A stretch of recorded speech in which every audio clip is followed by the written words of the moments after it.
저희 안에서 올바르고 굳건한 믿음을 소유하기를 원하시는 주님, 성령의 충만함과 성도 간의 사랑이 가득하게 하시고 가정에는 온 가족이 서로 사랑하며 미움과 다툼이 없는 사랑이 넘치는 행복한 가정이 되게 하여 주시고 건강하고 주님을 찬양하는 가정이 이루어질 수 있도록 은혜를 주어 주시옵소서. 이 시간 생명 말씀 전하시는 목사님을 통하여 주님을 향한 믿음이 커져가게 하옵소서. 주님께 드리는 이 시간 예배에 참석하지 못한 성도들이 있습니다. 몸이 불편하고 아픈 이들에겐 건강을 허락하여 주시고 마음의 상처를 입은 성도에게는 주님께서 따스하게 어루만져 주시고 세상 일에 바빠 함께하지 못한 성도에게는 주님께 나오는 것을 즐거워하는 믿음으로 회복시켜 주시옵소서. 예배 시작해서 마치는 시간까지 함께하여 주시고 오늘 우리가 어디에 있든지 무엇을 하든지 하나님께만 온전히 영광 돌리는 성도가 되게 하여 주시옵소서. 예수님의 이름으로 감사하며 기도드렸습니다. 아멘. 아멘.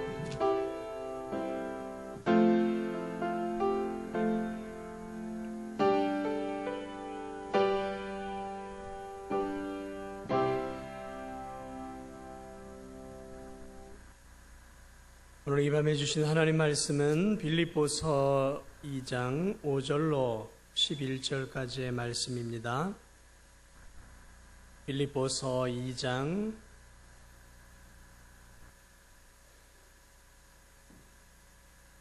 5절로 11절까지의 말씀입니다.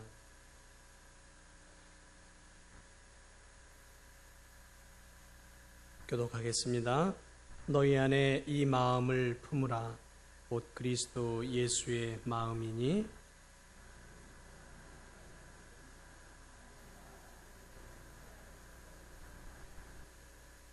오히려 자기를 비워 종의 형체를 가지사 사람들과 같이 되셨고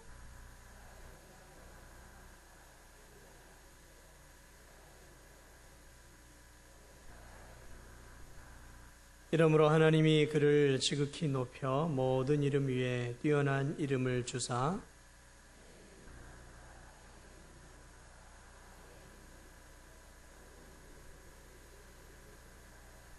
함께 모든 입으로 예수 그리스도를 주라 시인하여 하나님 아버지께 영광을 돌리게 하셨느니라. 아멘. 하나님의 전에 나오면서 박한섭 장로님, 유승 집사님 감사원금, 문춘자 집사님 감사원금, 김경삼 집사님 감사원금, 정옥자 집사님 감사원금, 조동심 집사님 감사원금, 무명으로 감사원금, 야자권사님 생일 감사, 양신양 권사님 허연원 1,000번째 헌금 드리셨고, 최봉주 집사님, 한유라 집사님 성경헌금 드리셨습니다. 기도하겠습니다. 하나님 감사합니다. 오늘 하루도 하나님의 은혜 날개 아래 저희들 품어주셨다가 이 밤 하나님의 전에 나와 예배 드릴 수 있는 은혜 주신 것 감사드립니다. 하나님의 자녀들이 복된 주의 성전에 나와왔사오니 이곳에 나온 우리들에게 세상에 알 수 없는 위로와 건강을 허락하여 주시옵소서. 주님, 우리의 마음에 슬픔과 아픔이 있다 할지라도 우리 주 예수께서 우리의 마음을 늘 만져주시고 회복으로 함께하여 주시옵소서. 주님 앞에 드려진 귀한 예물들이 있습니다. 하나님, 마음을 담아 올립니다. 주님을 향한 사랑을 담아 믿음으로 올려드리오니 주님이 받으시고 주님이 흠양하시고 주님이 저들의 삶을 풍성하도록 채워 주옵소서. 예수 그리스도의 이름으로 기도하옵나이다. 아멘.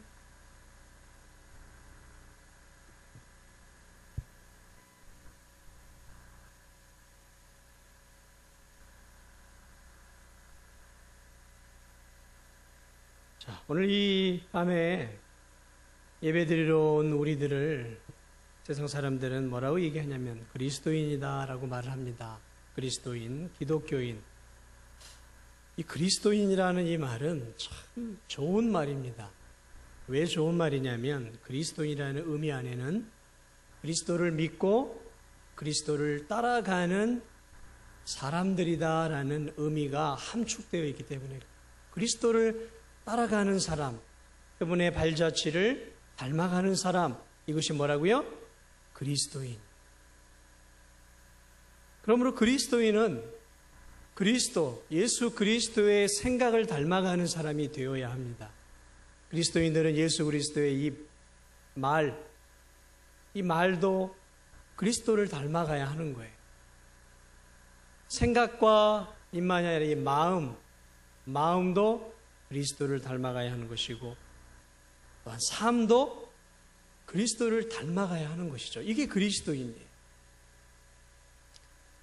오늘 이 성경에 너희 안에 이 마음을 품으라, 곧 그리스도 예수의 마음이니, 그리스도 예수의 마음을 품으라 그랬어요.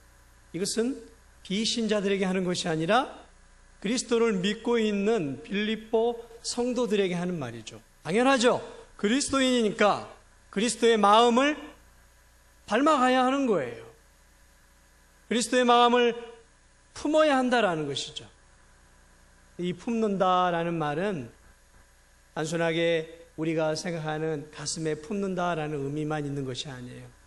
이 원어를 보면 품는다라는 의미 안에는 그것을 품고 예수 그리스도의 마음을 내가 인생의 목표로 삼고 그것을 추구하고 그 예수 그리스도의 마음을 담기 위해서 전심하고 전력해서 달려가는 경주자의 삶을 살아야 한다는 의미가 이 단어 안에 함축되어 있습니다. 품는다라는 것은 단순히 어떤 추운 겨울날 사람을 이렇게 품어주는 그런 행위가 아니라 품고 그것을 내 인생의 목표로 삼고 그것을 추구하고 그것을 향해서 달려가는 경주자의 삶이 바로 그리스도인이다라는 거죠. 그러면 예수 그리스도의 마음을 품는다라는 것은 도대체 어떤 마음을 품는 것일까요? 어떤 것이 예수 그리스도의 마음이고, 그리고 그 예수 그리스도의 마음을 우리가 어떻게 품어야 할까? 바울은 계속해서 오늘 이 본문을 통해서 우리에게 예수 그리스도의 마음에 대해서 우리에게 하나, 둘, 셋 이렇게 설명을 해주고 있어요. 자, 그러면 일단 우리가 이 본문을 통해서 예수 그리스도의 마음이 어떤 마음인지 한번 살펴봐야 하지 않겠습니까? 왜? 우리가 그 마음을 품어야 하니까. 왜? 우리가 그리스도인이고 그리스도를 쫓아가는 사람들이니까.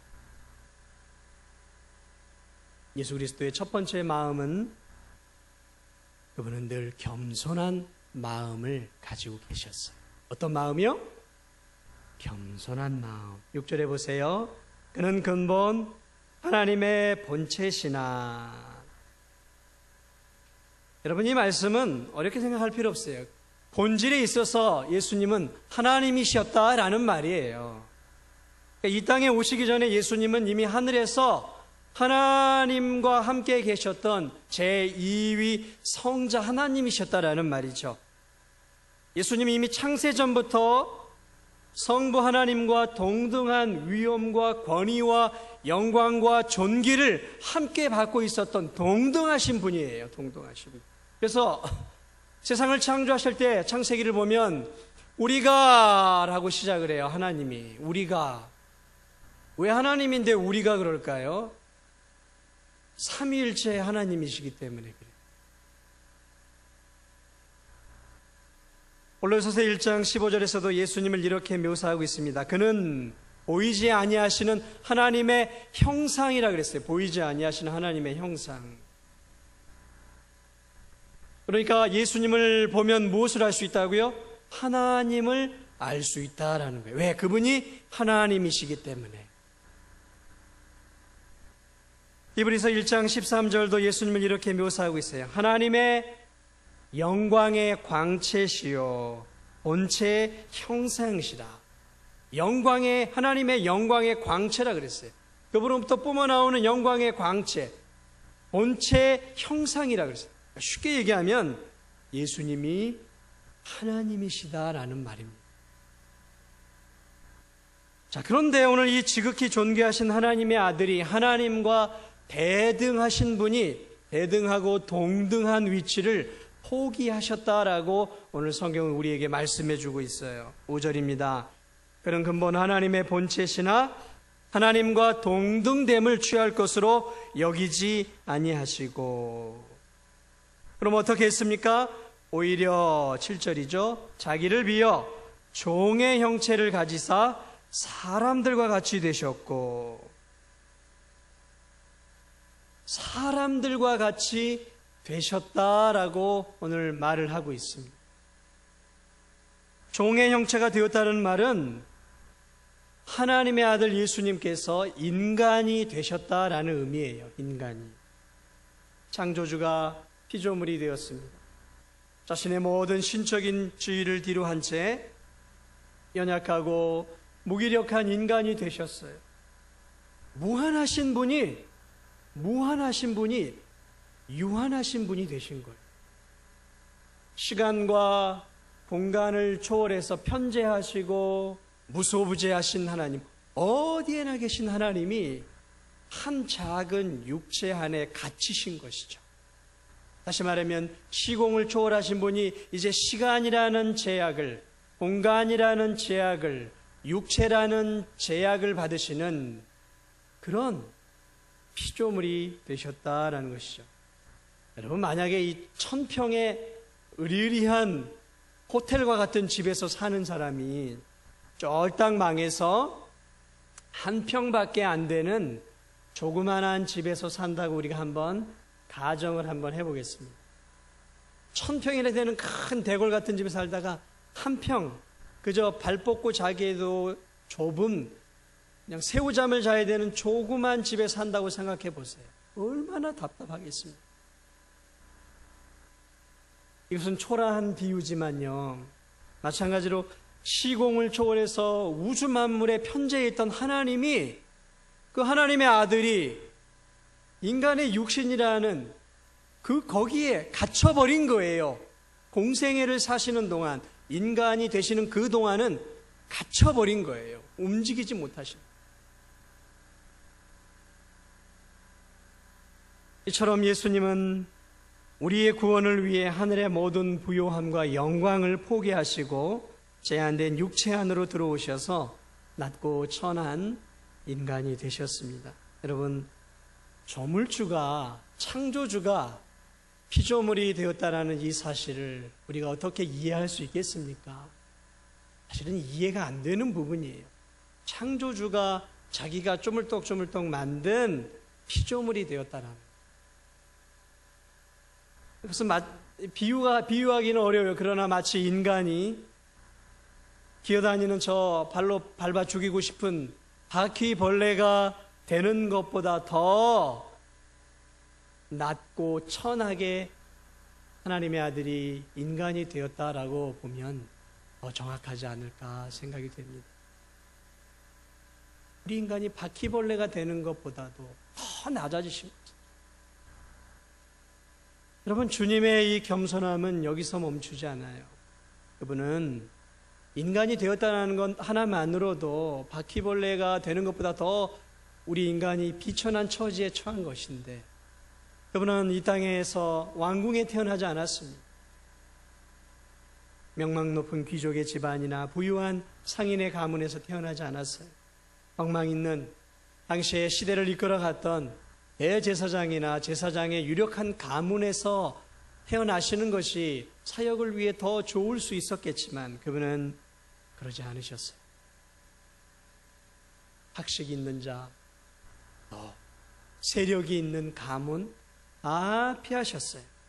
남들이 아무도 알아주지 않는 초라하고 보잘것없는 목수의 아들로 태어나셨습니다. 그리고 그분은 지금처럼 무슨 조산원이나 병원 같은 데서 태어나지 않으셨어요. 따뜻한 아랫목에서 태어나지 않으셨습니다. 그분은 아무도 축하해 줄 만한 친척이나 이웃도 없는 외로운 외딴 곳에서 태어날 장소도 없이 말구육관이라는 말먹이통 위에서 하늘의 권세를 가지신 하나님의 아들이 그곳에 자신의 자리를, 첫 자리를 마련하셨습니다. 여러분, 사람도 그렇게 태어난다면 얼마나 비참한 인생입니까? 하물며 하나님께서 이렇게 낮아지셨습니다. 그분의 이 낮아짐은 거기서 머무르지 않아요. 그분은 이 땅을 사시면서 가난한 인생을 사셨어요. 가난한 목수의 아들이었기 때문에 세상 사람들에게 내놓을 만한 것이 없었어요. 그분은 학문적으로 내놓을 만한 게 없었어요. 그분의 가방끈은 굉장히 짧아요.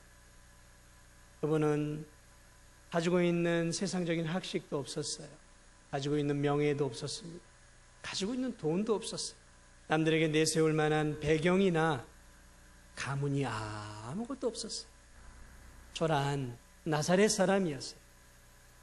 그래서 예수님이 공생애를 하고 기적을 일으킬 때 사람들은 나사렛에서 무슨 선한 것이 나겠느냐 하면서 예수 그리스도를 비웃고 조롱했어요.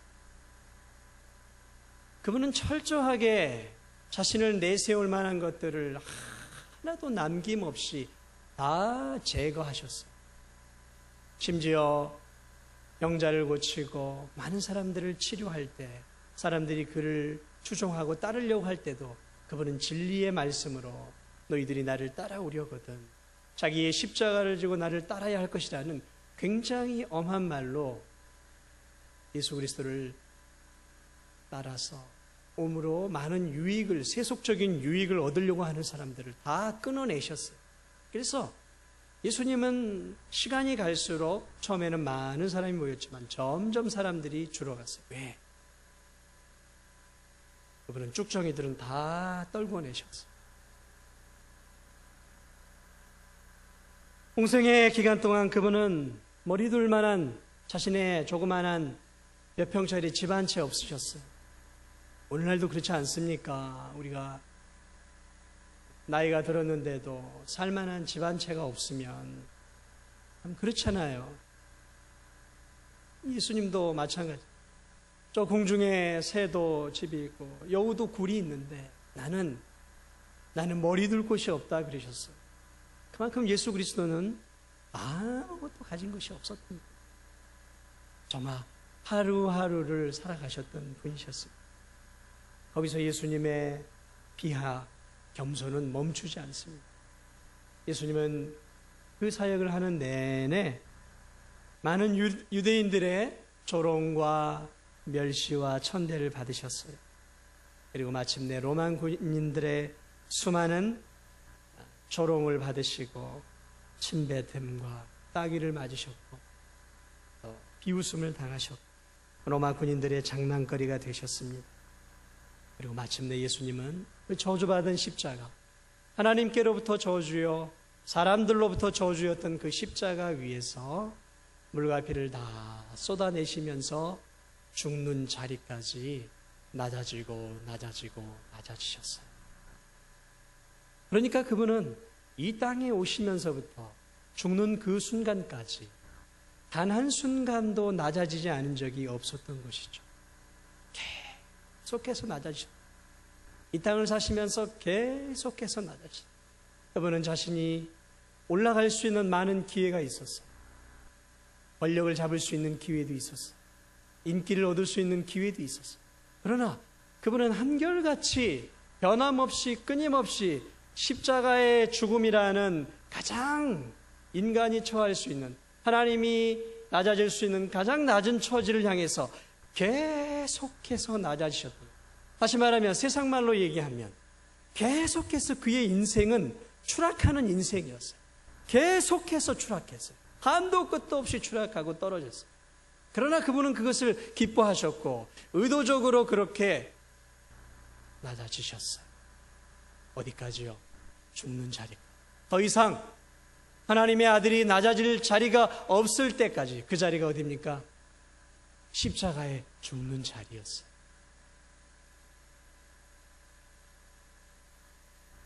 세상이 저주하고 하나님이 저주했던 그 십자가, 그 십자가의 자리에까지 예수님은 낮아지셨습니다. 하나님의 아들이시고 천군과 천사가 경배해야 할 우주 만물의 창조자가 더 이상 낮아질 자리가 없을 만큼 낮아지셨다라는 것이죠. 너희 안에 이 마음을 품으라. 곧 그리스도 예수의 마음. 겸손해.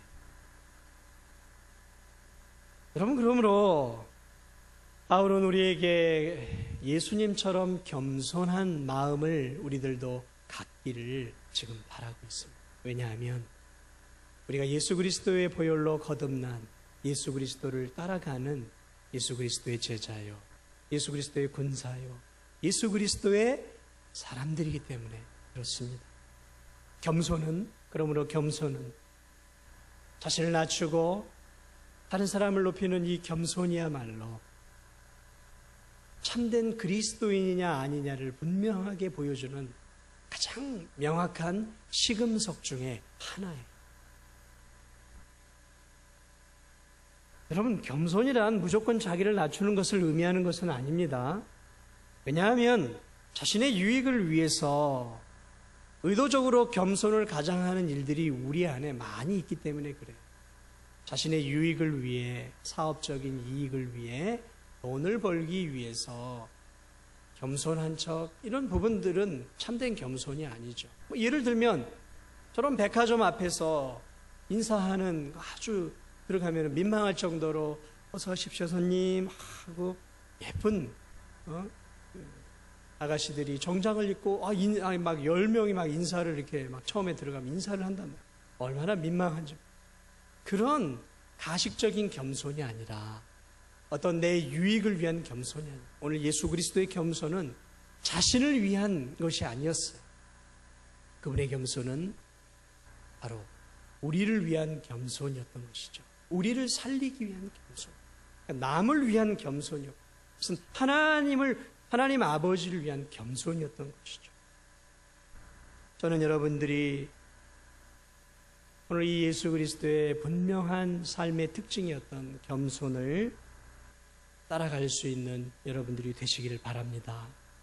여러분의 삶, 여러분의 직장, 여러분의 사업터, 여러분의 학업, 여러분의 일터, 여러분의 어느 곳에든 또는 이 교회 안에서 섬기시고 있는 부서 안에서 여러분이 그리스도인임을 분명하게 보여줄 수 있는 명확한 표징은 겸손이라는 거죠. 자기보다 남을 낮게 여길 수 있는 그 그리스도의 마음을 여러분들이 여러분의 삶 가운데서 명확하게 보여줄 수 있는 그런 여러분들이 되시기를 바랍니다. 오늘 이 예수 그리스도의 두 번째 마음은 어떤 마음이냐면 연결이 되어 있는 것이죠. 예수 그리스도의 십자가 사건과 다 연결이 되어 있는 것은 예수님의 마음은 늘 하나님 아버지를 사랑하는 마음을 가지고 있었어요. 8절을 봅니다. 사람의 모양으로 나타나사 자기를 죽기까지 낮추시고 죽기까지 복종하셨으니. 자, 하나님의 뜻은 무엇이었냐면 바로 우리들의 구원이었어요. 그래서 하나님의 아들 예수님은 하나님의 뜻을 이루기 위해서 기꺼이 이 땅에 오셔서 십자가를 지신 것이죠. 자, 예수님이 이 땅에 오신 이유는 하나님의 뜻을 이루기 위해서 오신 거예요. 이게 더 중요합니다. 우리의 구원을, 우리를 사랑한 이유도 있죠. 하나님의 뜻을 이루기 위해서 이 땅에 오신 거예요. 요한복음 6장 38절입니다. 내가 하늘에서 내려온 것은 내 뜻을 행하려 함이 아니요 나를 보내신 이의 뜻을 행하려 함이니라. 예수님이 하늘에서 이 땅에 오신 것은 뭐라고요? 나를 보내신 이의 뜻을 행하려 함이라 라고 말하고 있어요. 요한복음 4장 34절에도 이렇게 이야기하고 있어요. 나의 양식은 나를 보내신 이의 뜻을 행하며 그의 일을 온전히 이루는 것이다. 뭐라고요?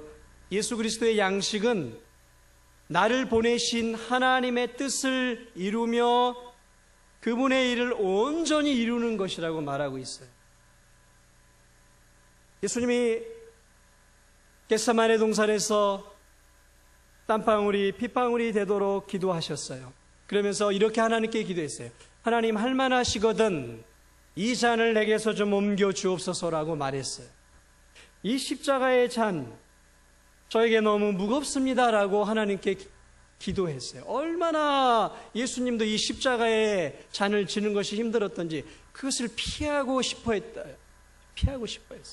그러나 그분이 그 기도 뒤에 뭐라고 말하고 있습니까? 그러나예요. 그러나 나의 원대로 마옵시고 아버지의 뜻대로 되기를 원하나이다. 누구의 뜻이요? 하나님 아버지의 뜻이에요. 그분은 그 뜻을 위해서 이 땅에 오셨고 그 뜻을 이루기 위해서 계속해서 사셨어요.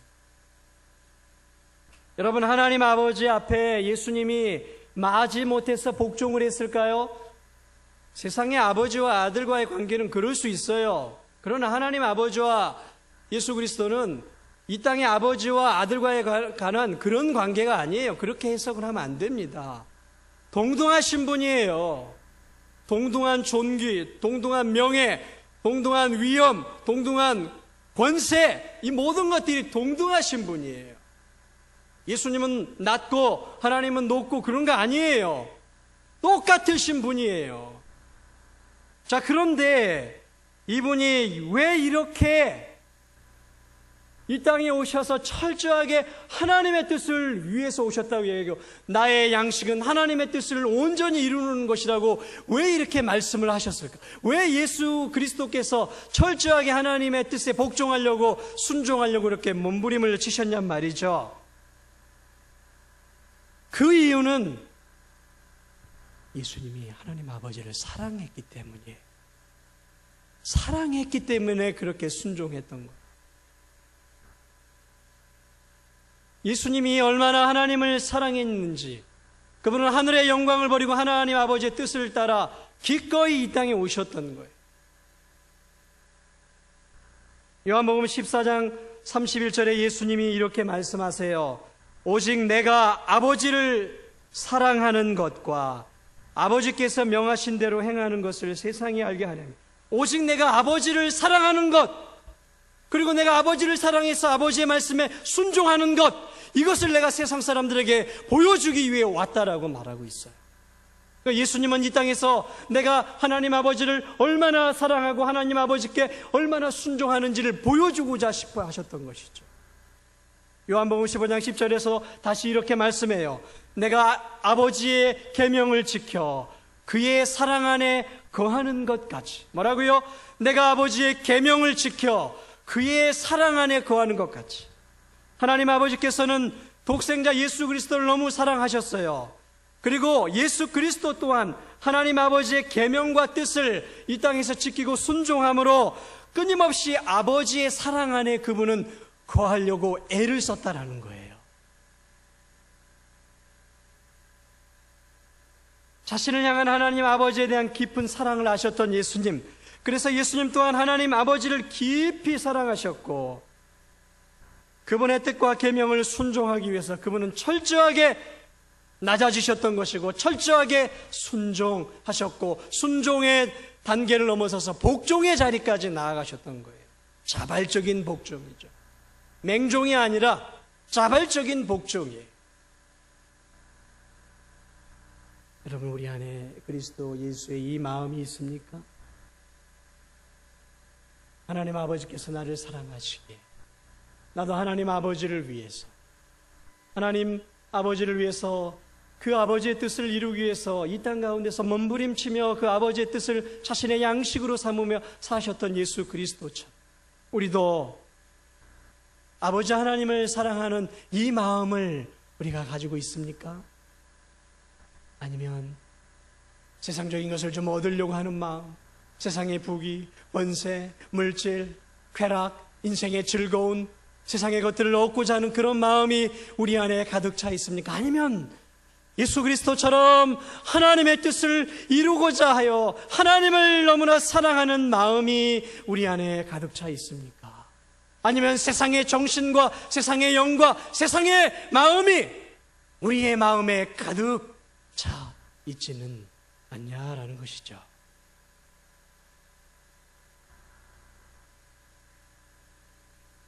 내가 아버지의 계명을 지켜 그의 사랑 안에 거하는 것 같이 너희도 내 계명을 지키면 내 사랑 안에 거하리라. 우리가 그리스도를 사랑하는 것은 그분의 계명을 지키면 된다라고 말하고 있어요. 다시 말하면 그분의 말씀, 하나님의 말씀에 우리가 순종하며 사는 것이 바로 하나님의 계명을 지키는 것이고, 그것이 바로 하나님의 뜻에 순종하는 사랑의 삶이다라는 것입니다. 여러분, 하나님을 사랑하십니까? 그렇다면 그 하나님의 말씀에 순종하며 살고 있습니까? 그 하나님의 말씀을 내 인생의 양식이요, 내 인생의 목적이요, 내 인생의 추구해야 될 삶의 방향으로 여러분 삼으시고 살아가고 있습니까? 그렇다면 여러분은 참 복된 사람들입니다. 오늘 이 시간 예수 그리스도의 또 다른 마음 한 가지를 마지막으로 살펴보려고 해요. 예수 그리스도의 또 다른 마음은 영혼들을 사랑하는 마음이에요. 영혼들을 사랑. 그분은 하나님 아버지만을 사랑했던 것이 아니라 바로 이 땅에 죽어가는 죽어가는 영혼들을 사랑했어. 이 땅에 죄로 얼룩지고 사망의 음침한 그늘에서 죽음과 지옥의 저 무서운 사망 권세가 가득한 지옥을 향해 달려가고 있는 불쌍한 이 땅의 영혼들을 그분은 사랑하셨어요. 하나님 아버지의 뜻이 인간의 영혼을 구원하신 것이었기 때문에 이 땅에 오셨지만, 그러나 그분이 이 땅을 오셨던 또 다른 이유는 바로 이 땅에서 죄로 얼룩져서 십자가의 보혈이 아니면 죽을 수밖에 없는 지옥에 가야 할 우리들을 살리시고 우리들을 사랑하시기 위해서 그분은 자발적으로 이 땅에 오십니다. 요한복음 3장 16절에 하나님이 세상을 이처럼 사랑하사 그랬어요. 그래서 독생자를 보내주셨다 그랬어요. 하나님이 세상을 이처럼 사랑했어요. 그래서 하나님 아버지가 독생자를 보내주셨어요. 그런데 하나님의 아들 독생자 예수님은 아버지가 가라고 하니까 할 수 없지, 아버지가 시키는 건데 어쩔 수 없지 뭐 하면서 이렇게 오셨던 게 아니라는 거예요. 요한복음 14장 9절 아버지께서 나를 사랑하신 것 같이 나도 너희를 사랑하였으니, 뭐라고요? 아버지께서 나를 사랑하신 것 같이 나도 너희를 사랑하였다라고 말하고 있어요. 사랑했다라는 거예요. 요한복음 14장 12절에서는 이렇게 말씀합니다. 내 계명은 곧 내가 너희를 사랑한 것 같이 너희도 서로 사랑하라라는 것이다. 내가 너희를 사랑한 것처럼 너희도 사랑하라라는 거예요. 전제 조건이 뭐예요? 너희는 세상을 사랑하라가 아니에요. 내가 너희를 사랑하지 않았느냐? 내가 너희를 이처럼 사랑하지 않았느냐? 그러니 내가 너희를 사랑한 것 같이 너희도 이웃을, 세상을 사랑하라라는 것입니다. 요한복음 15장 13절에서 예수님이 이렇게 말씀하셨어요. 사람이 친구를 위하여 자기 목숨을 버리면 이보다 더 큰 사랑이 없나니, 친구를 위하여 목숨을 버리면 더 큰 사랑이 없나. 그래놓고 15절에서 이렇게 얘기합니다. 이제부터는 너희를 종이라 하지 아니하고, 너희를 종이라 하지 아니하고 종은 주인이 하는 것을 알지 못함이니라. 이제 너희를 친구라 하였노니. 친구를 위해서 목숨을 버리는 사랑만큼 큰 사랑이 없다고 하시면서 이제 제자들을 향해 너희를 친구로 삼아 주겠다라고 약속하셨고, 예수님은 바로 그 친구된 그 제자들을 위해, 친구된 우리들을 위해 가장 큰 사랑인 자신의 목숨을 친구된 우리들을 위해서 버려주셨어요. 목숨을 위해 목숨을 버리는 것만큼 더 큰 사랑이 없는 그 사랑을 그분이 말씀하시고, 그분은 그 사랑을 바로 우리들에게, 지옥을 향해 가는 우리들에게 바로 베풀어 주셨습니다. 그래요, 여러분. 주님은 입만 살아계신 사랑의 하나님이 아니셨어요. 얘들아, 내가 너희를 사랑한다. 내가 너희를 얼마나 사랑한지. 예수님은 그렇게 말씀하시지 않으셨어요. 그분은 직접 하늘의 영광을 버리시고 낮아지시고 우리를 사랑하셔서 직접 인간이 되셨어요. 그러므로 그분이 우리를 사랑한다라고 말하지 않아도 우리는 그분의 행동을 통해 사랑을 볼 수 있는 것이죠. 여러분, 말로만 사랑한다라고 말하지 마세요. 제가 말로만 사랑하는 부끄러운 사랑의 얘기를 하나 해드릴까요? 우리 아이들이 어렸을 때, 아기 때 얼마나 이뻤겠습니까? 첫째 놈인지 둘째 놈인지 셋째 놈인지 기억은 나지 않아요. 근데 그 아기 때 너무 이뻤어요. 막 뽀뽀를 얼마나 하고 안아줬는데, 그런데 기저귀에다가 똥을 바지직 이만큼 싸는 거예요. 냄새가 나니까 내가 치워줘야 되는데 아내한테 이 치우라고. 그 아기를 사랑하면 그 똥도 치워줘야 되는 거 아닙니까?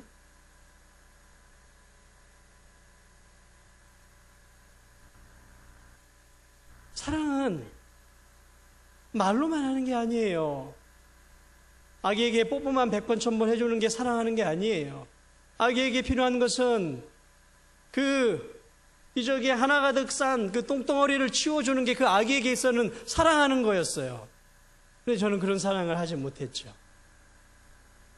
냄새하고.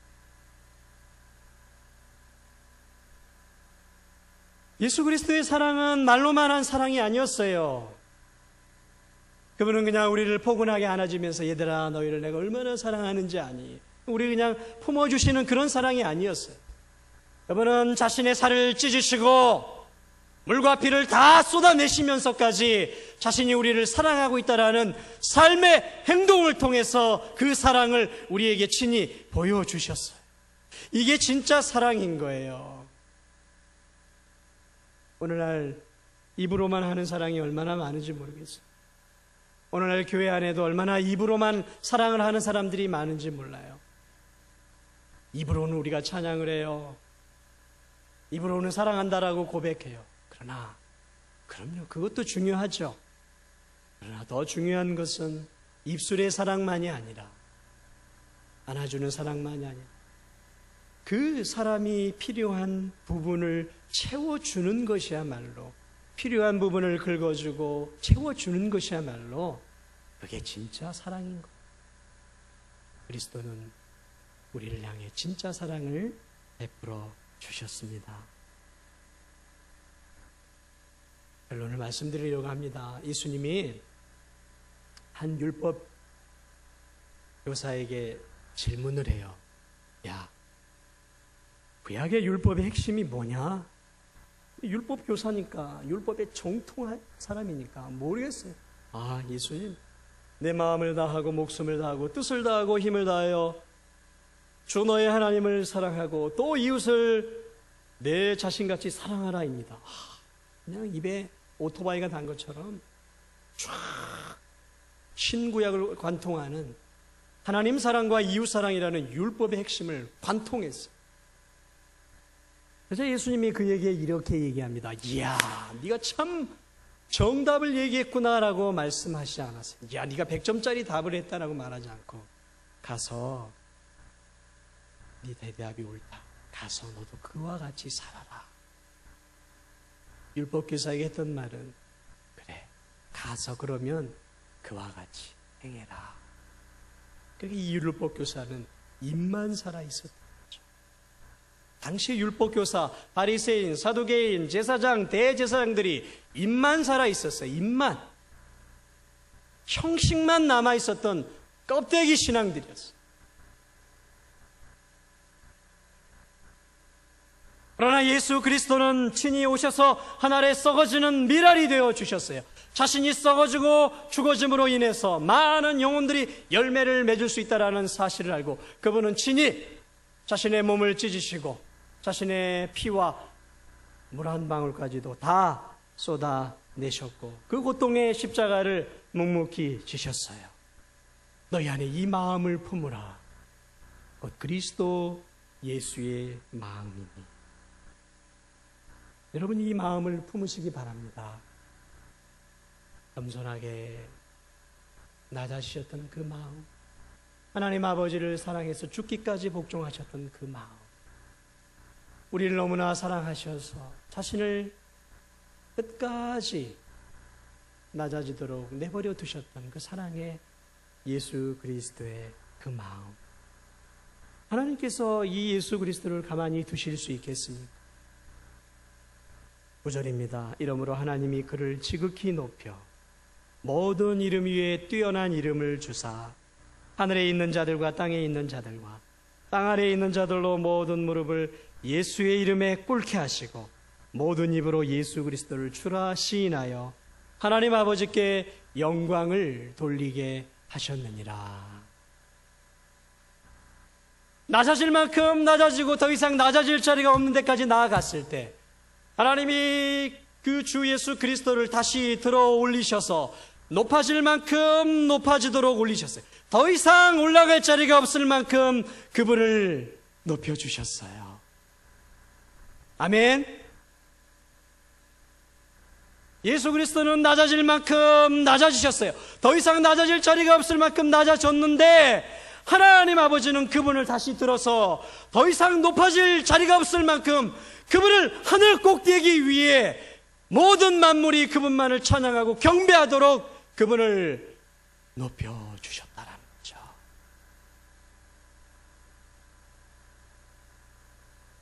사랑하는 우리 성도 여러분, 우리가 이 마음을 품고 살기를 원합니다.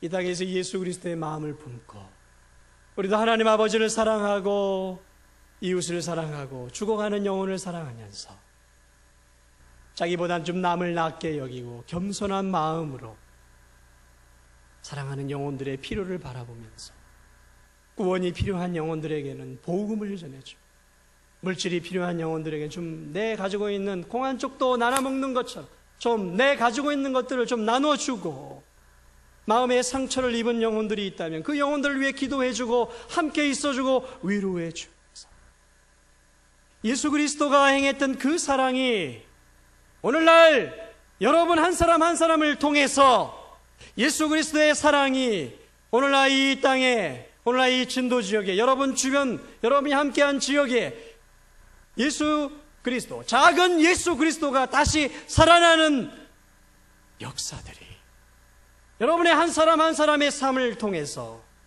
드러날 수 있는 그런 놀라운 역사가 일어나기를 간절히 소망합니다. 여러분의 삶, 작은 예수의 삶, 여러분의 마음이 작은 예수의 마음, 여러분의 사랑의 실천이 작은 예수의 실천이 될 수 있는 그런 복된 은혜가 오늘 여러분 가운데 있기를 원합니다. 그래서 여러분을 통해 이 땅에 어두운 가운데 앉아있는 많은 상처받고 있는 많은 영혼,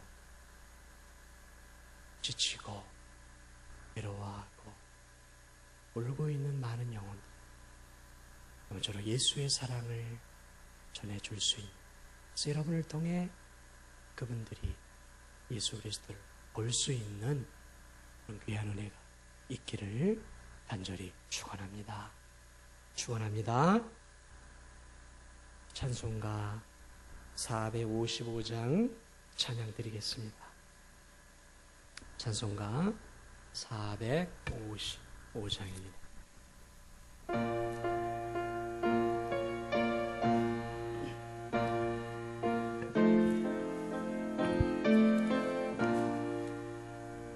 주님의 마음 본받는 자, 그 맘에 평강이 찾아오.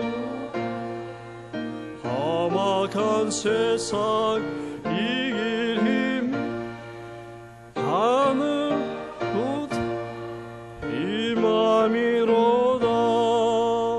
주님의 마음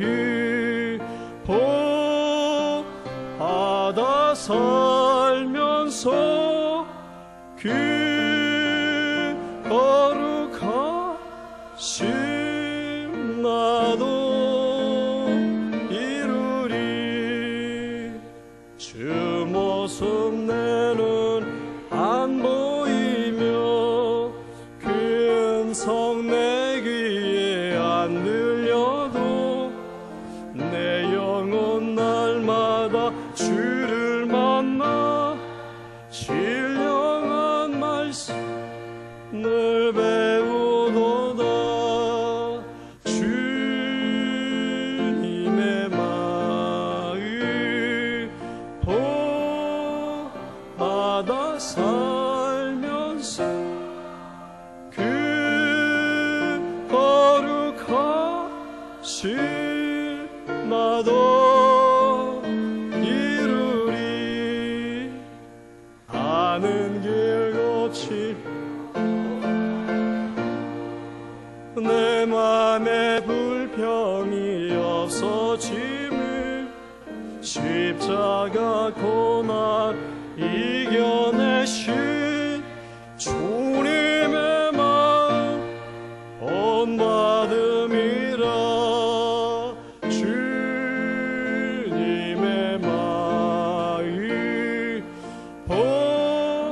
본받아 살면서 그 거룩하신 나도 주 예수 세상에 아쉬우신 그날의 무성도 변화하여 주님의 빛난 그 영상 다함 보며 주 찬양하리. 주님의 마음 본받아 살면서 그 거룩하신 나도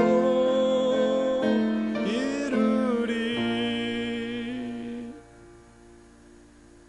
아멘. 광고 말씀 몇 가지 드리겠습니다. 성경 백도 천독 운동 825독 박규신 권사님, 826독 주민신 권사님 계십니까? 예.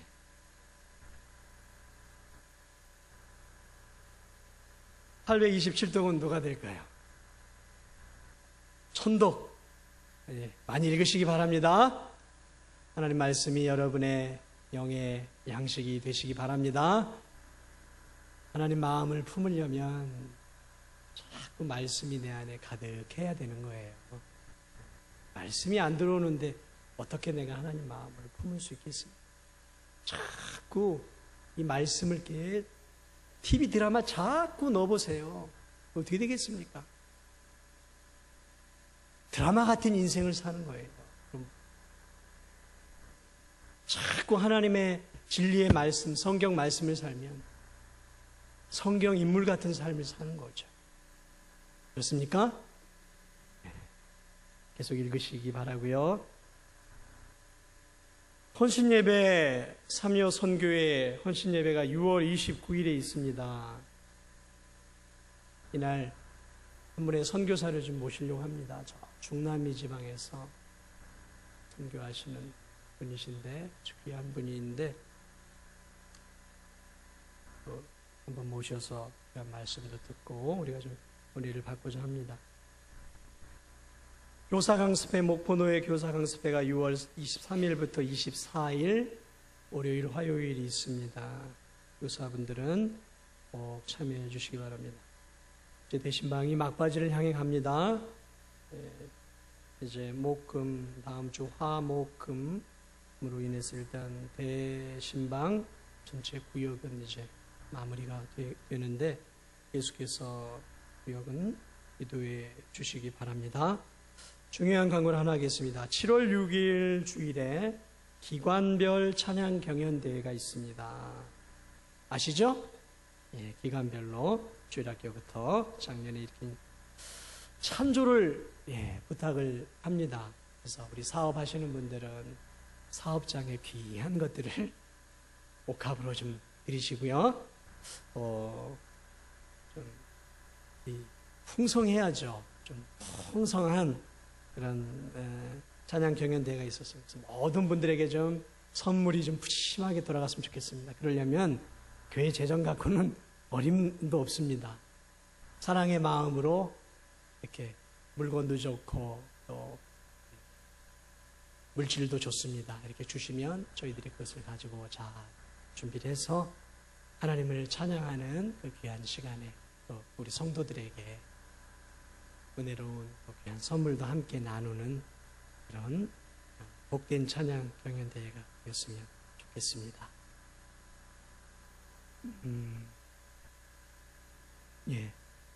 마지막으로 광고 하나를 더 드리겠습니다. 오늘 특별한 분이 우리 교회에 오셨습니다. 단원고 2학년 1반이었던 우리 고 문지성 학생이죠. 부모님이 오늘 잠시 여기 이제 인도에 들리셨다가 우리 교회 불러주셨습니다. 불러주신 이유는 다른 이유가 아니라 세월호 참사 철저한 진상 규명과 책임자 처벌, 안전한 나라 건설을 위한 특별법 제정 등 촉구 천만인 서명 운동을 위해서 오늘 이제 예배도 참석하시고 겸사겸사 이걸 가져오셨습니다. 여러분 한 분도 빠지지 마시고 저 나가시면 뒤에 볼펜이랑 여기 이제 종이가 있으니까 성명이랑 연락처랑 주소랑 서명 한 10초 20초면 되니까 철저한 진상 규명이 우리가 될 수 있도록 기도만 할 것이 아니라 이렇게 또 우리가 한 마음으로 마음을 모으는 행동이 필요합니다. 사랑은 말만이 아닙니다. 바쁘시더라도 꼭 여러분의 이름과 연락처를 기재해 주시면 우리 유족들과 또 고생하시는 많은 분들에게 조금이나마 힘이 되지 않을까 생각을 합니다. 우리 이 시간 함께 한 2, 3분 정도 기도하고 마치도록 하겠습니다. 합심해서 제가 마무리 기도 그냥 하도록 하겠습니다. 기도하십니다. 합심해서 그럼 기도하도록 하겠습니다.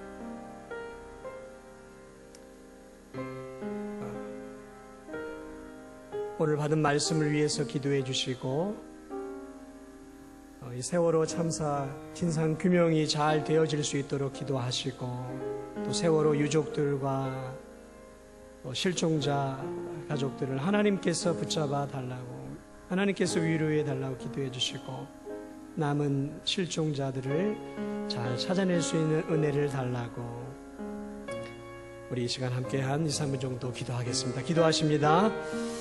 하나님 아버지 주님의 은혜와 사랑 감사를 드립니다. 아버지 오늘도 우리가 예수 그리스도의 아름다운 사랑의 모습들을 발견하게 하시고 너희 안에 이 마음을 품으라고 그리스도 예수의 마음이라고 하셨는데 하나님 그리스도 예수의 마음을 품고 살 수 있는 저희들의 삶이 되어줄 수 있도록 하나님의 은혜를 더하여 주시옵소서.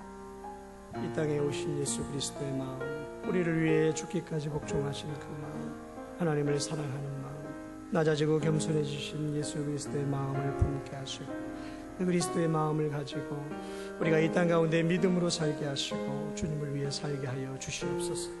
아버지 세월호 유족들을 위로하시고 하나님 실종자 가족들을 위로하여 주옵소서. 하나님 남은 가족들을 다 찾을 수 있는 은혜를 주시고 하나님만이 위로해 줄 수 있도록 하나님 힘을 더하여 주시옵소서. 하나님의 뜻이 하늘에서 이룬 것처럼 하나님의 뜻이 이 땅 가운데 이룰 수 있도록 주여 은혜와 긍휼을 더하여 주시옵소서. 은혜와 긍휼을 하나님 더하여 주시옵소서. 은혜와 긍휼을 하나님 더하여 주시옵소서. 오 주여 주여 주옵소서.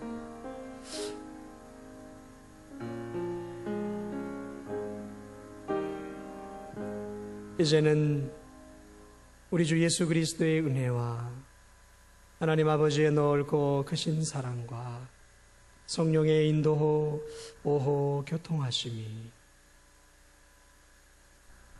너희 안에 이 마음을 품으라 말씀하신 주님의 말씀을 기억하며 예수 그리스도의 마음을 품고 그것을 인생의 목적으로 삼고 그것을 향해 전심전력해 사랑의 삶을 향해 달려갈 수 있는 작은 예수의 삶을 살기를 원하는 다짐하는 사랑하는 성도들 영혼 위에 저들의 믿음 위에 저들의 삶 위에 그리고 이 나라와 민족 위에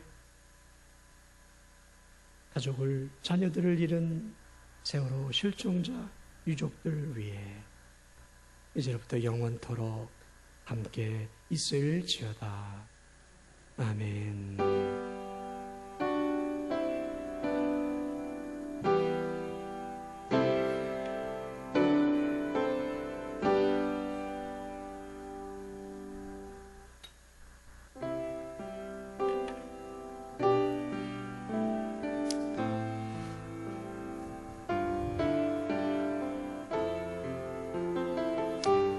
나가시면서 서명 좀 부탁드리겠습니다.